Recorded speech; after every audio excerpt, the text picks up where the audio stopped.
Kinan who likes to eat watermelon. Today, we are here to share with you our recent journey in Chicago.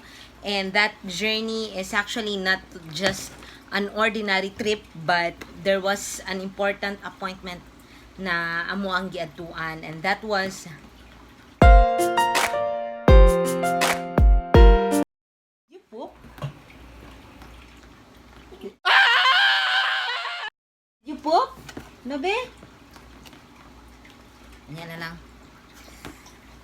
Ana yun basta inahan, no? Well, anyway, good morning. Let me share with you our recent journey to Chicago. We were there not just for like fun or an ordinary trip, but we were there for a very important appointment, and that is to submit our requirements for the report of marriage. And as you may all know, Baby Koy and I got married this year, January 7, 2019, at the courthouse in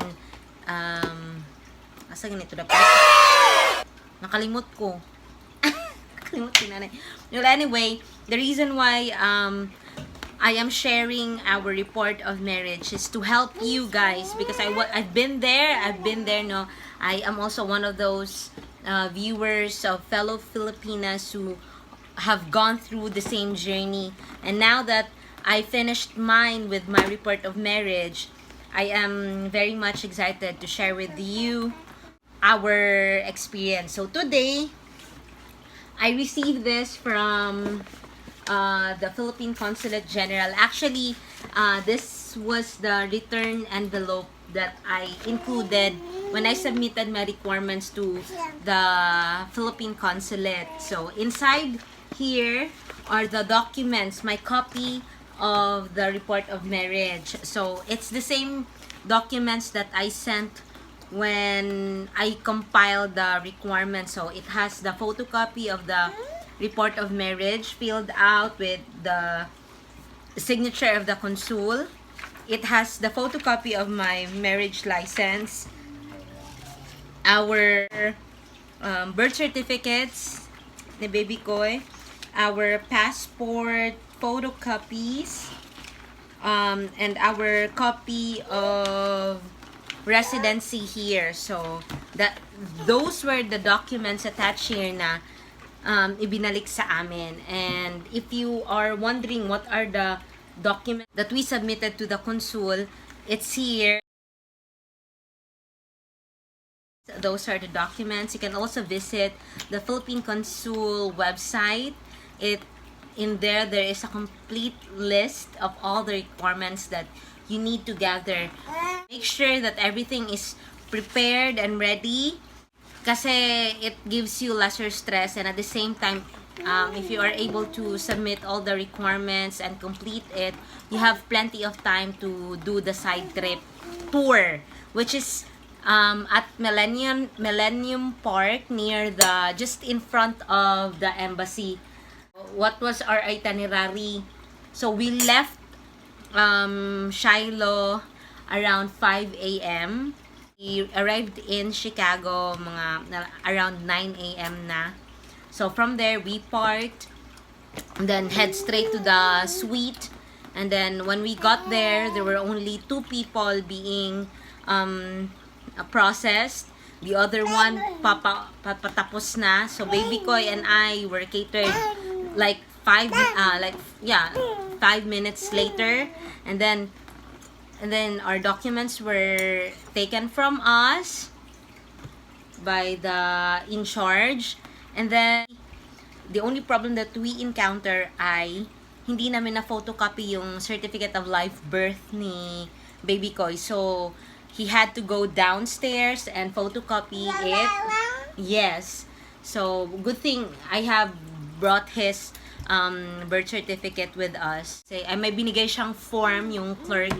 It's in case itanong yung consul or officer, they can contact me. And then may pinirmahan the report of marriage. Doon mo kasi siya pipirmahan in front of the officer. Less than 5 minutes, we were done. Yeah, so it was a bit momentous for us, for our family, kasi nga, it was the first time that we were there. It was the first time that we visited the embassy. And yun nga, we were able to do our errand and enjoy the park. Ano nakalimot man ako amo ang asa may kasal. Anyway, naday diri sa amo ang marriage license. We got married at St. Clair County, and yeah, that was on January 7, 2019. Just this year, wala pa may 1 year ni baby koy na kasal. So, mao to. So, thank you.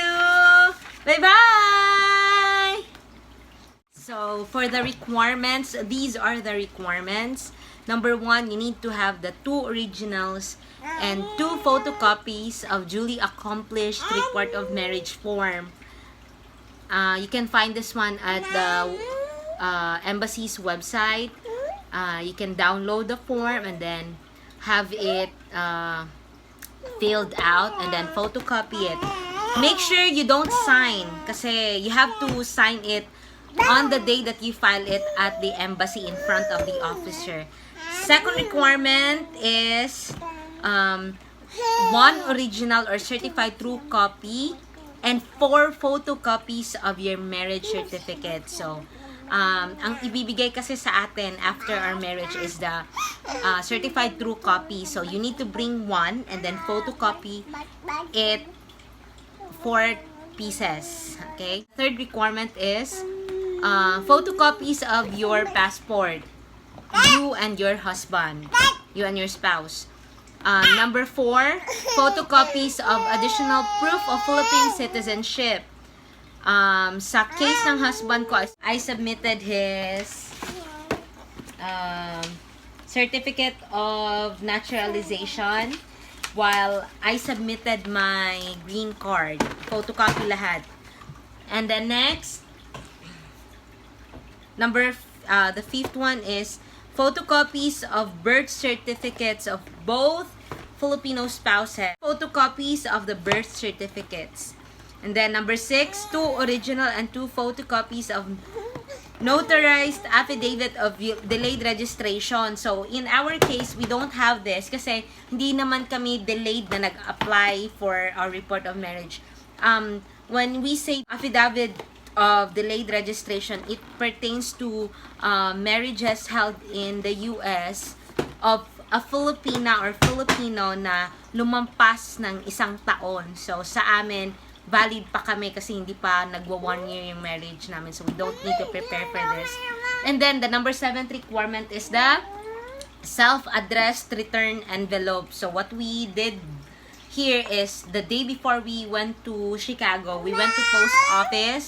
We bought the envelope. Tapos, nag-inquire kami dun sa clerk, and then nag-suggest siya that we should use this instead. So, siya na yung pumili, and then he was able to get the postcards for us. I mean, the stamps for us. He made it already, and then we paid $5 yata for that. And then, processing fee at $25. So, yun lang. So, there are other requirements actually nga for those who are previously married and divorced, or previously married and marriage was subsequently annulled. Tapos, yung isa, if the spouse is a widow or widower. We submitted our report of marriage at Philippine Consulate General in Chicago. I hope our experience helped you with your processing of your report of marriage, and I wish you well. Good luck. Thank you for watching. Say bye bye. Bye bye.